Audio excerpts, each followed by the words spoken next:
everyone, my name is Arle. I was the character from Puyo Puyo. Now, judges to interview the Rego judges, so wish me luck. Believe me, even luck won't save you now. Hurry up and get on with it. Okay, so how's it going working for Next Door Industries? Loving it. I wouldn't dream of working anywhere. So, how about you tell your first job? Well, my first of working of sushi on when I started. The video starts out by showing an old commercial from 1966 of a formerly existing Brazilian airline company called VASP, showing a man who is on the airplane, and shows another view, where the airplane is on the frame, only to slowly get down, and revealing a VASP logo. After the commercial ends, at 0:24, there is a parody of Rede logo that resembles of me is a television company called Radio Press, but a few seconds later, one part of me disappears and turns yellow. During the event/vignette, a sinister male voice says midnight. From this moment on, we will be ending our transmissions.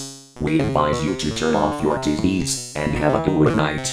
Then, at 0:46, the screen abruptly cuts to a clip of the ring. After that, the screen cuts into a television color bars, followed by VHS static overlay ending the video. After the video's upload, people started to make their own versions of this video. Started to make their own versions of this bio. Well, the first version of this is nicknamed Instrumento de Transmissão -1976. Original was played by Julio Black on the 20th of January, 2009. A different screamer features a zombie from KV commercials and Regan McNeil from The Exorcist. Wow, Julio returns with its next bio. 13 years later, in December 27th, 2020, Slushion made a second version of this video called Instrumento das Transmissas. He should upload this in the Halloween, but he delayed it to the final of Christmas. The video features an excerpt of the news program Ultimo Journal, a Ford commercial, a program announcement. The announcement was about Melvin Douglas' horror movie, Ghost Story, and a clock island. A green logo that resembles the logo of Salt Cover from 1938 shows up at 2:56, with a strange beeping sound. A muffled voice is heard saying, "Attention! We are closing today's transmissions. From this moment on, audio-visual tests will be carried out on our equipment. High serious images can displease viewers who are sensitive. Therefore, we recommend to turn off your televisions and wait for the normal programming to return from 6. Good night, and see you tomorrow." A few seconds later, the colors are shown, but later the screen and sound gets distorted.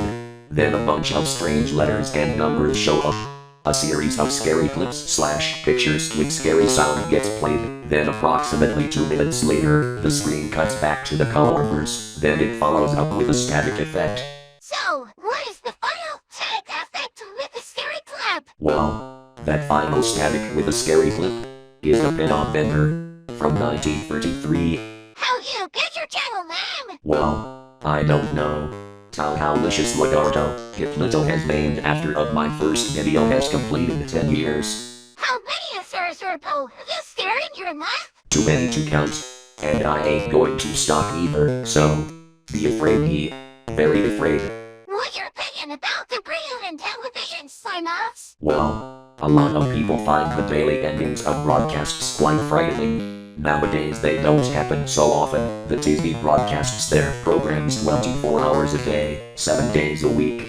But in a distant time, even before the popularization of VCRs, when television was the main source of entertainment for the common citizen. In regions far from the big cities, where there were no other entertainment options, such as lively bars and trendy clubs, TV guaranteed the hobby of those night owls who used to watch until the last newscast or the last movie of the night, followed by the closing vignette and, finally, the TV off the air bearing the only entertainment, with nothing left but to turn off the set and go to sleep.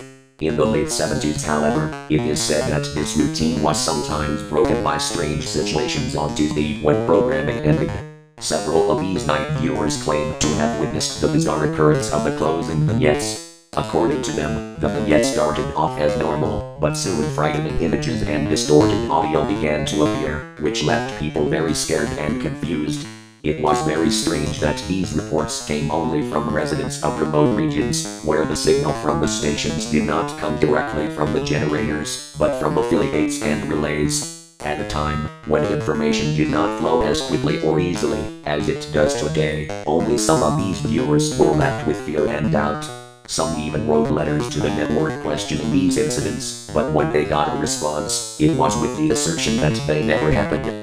This fact, which was repeated a few times in the late 1970s and early 1980s, is still an unsolved mystery. What were those images that only a few say they have seen? Who produced them? Who transmitted them? Is it some signal intrusion taking advantage of the weak security of the affiliates? Nobody knows. All these years passed and those frightening images were only present in the memory of those who witnessed them at the time. In May 2018, a reproduction of one of those vignettes appeared on the internet, which was immediately recognized by some, from people who are now in their 50s and were children at the time, to elderly people who say they vividly remember those images that caused so much fear and made them pray that soon the first rays of sunlight would replace the darkness of dawn. What's your favorite color? Red. For danger. Heta. Now that is the wrong way. What would have you get me to look like a man since I last saw you? How dare you? I'm the most simplified logo than other blogs, okay? Now we are going to pay for asking me that question. Well, I think that's all questions for today. Thank you for your time, Rede. Oh, you're welcome, Arle. Now, I'm going to get you. Oh, don't run. This is our Nadja signing off. See you later.